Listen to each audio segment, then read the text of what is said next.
An evening of tribute titled Night of Humour was convened at the Belmonte ultra-luxury residences in Ikoyi, Lagos, to commemorate the life and legacy of Mr. Emmanuel Ijewere, the former president of the Institute of Chartered Accountants of Nigeria, ICAN.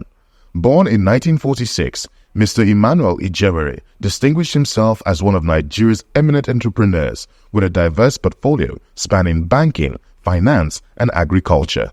Notably, he served as the 32nd president of ICAN, presiding over the institute from 1996 to 1997. Additionally, he held leadership positions in esteemed organizations such as the Institute of Directors, Ijewere & Co., and the Nigerian Red Cross, amongst others. The event drew a distinguished gathering comprising family, friends, and associates of the late Emmanuel Ijewere. Notable attendees included Professor Pat Utomi, His Excellency Peter Obi, Ogbuefi Tony Nnacheta, Country Director for Schlumberger Nigeria, Nelson Wilbert, and President of Unuedo Renaissance, Mr. Nuhu Yakubu, among others. Mr. Nuhu Yakubu, in his opening address, extended a warm welcome to all present, providing a brief overview of the evening's proceedings. The theme, as you see, the theme of tonight's tribute is Night of Humour. There's a reason why we chose such a theme. It was essentially to reflect the other side of him. So essentially today is not going to be sobering. It's not going to be a sobering evening, but rather one of, just really celebrating who he really was to all of us. The evening was marked by moments of heartfelt reminiscence and jovial anecdotes shared by close friends and family members of the deceased.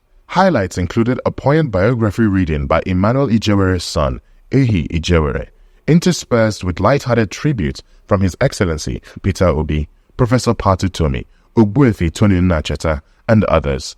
He's a good man, and I believe he lived a good life. And I always say, like I told the family, your father was a good man. He was one of those people that I can say, and I say it with all sense of.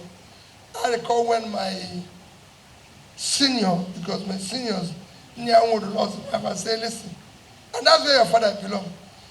If God was looking for bad people in Nigeria, in fact, he would be tired because we oversupply him. He would just say, stop. But he's picking the best among us because he's God. He knows us. He's waiting for, let me keep this man, know whether they will change before they come home. So let me take these ones that are good first. And the other ones will change before I can take them. So I'll say my sincere condolences. And to all of us who will miss him, I'm sure God will raise Ijeweres in us who will continue to guide us, continue to work for this nation. The things that he has made me do in this life, there was a period in my career, I'm not sure it has changed too much, but I think I've improved a little. I used to travel so much. He will come to my wife. Sorry about the fact that you are a spinster.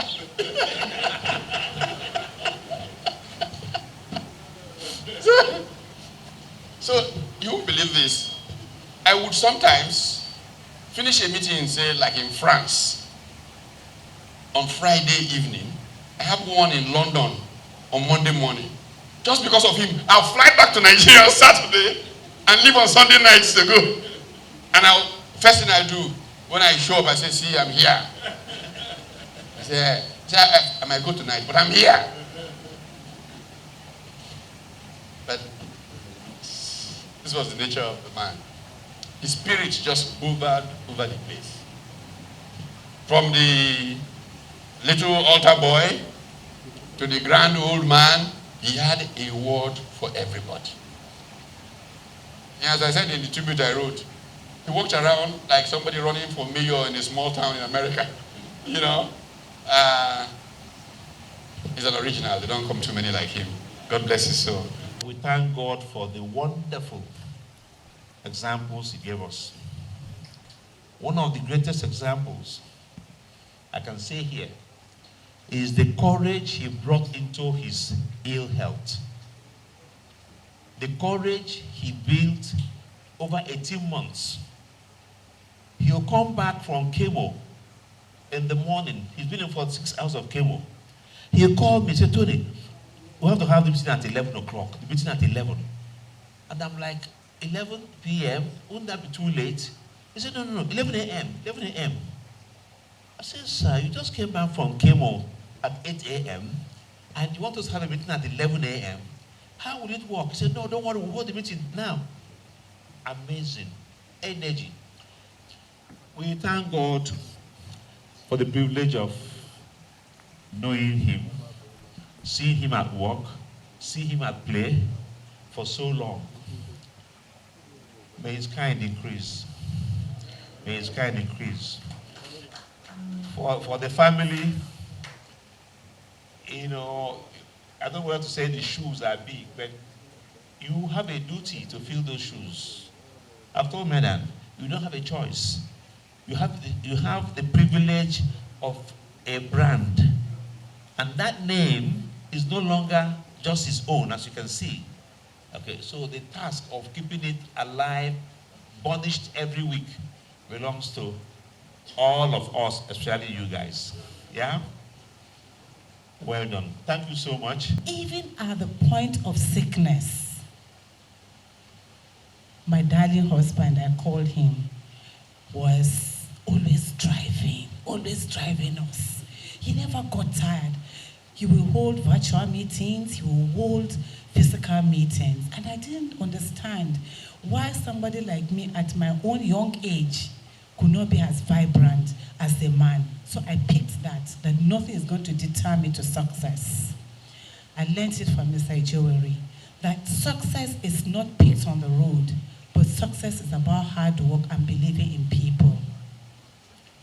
Today, I stand to say I'm heartbroken. When I heard it, it was on the platform, Salvation posted it, and I just went, and I called everybody. The first person that picked the call was Wefi.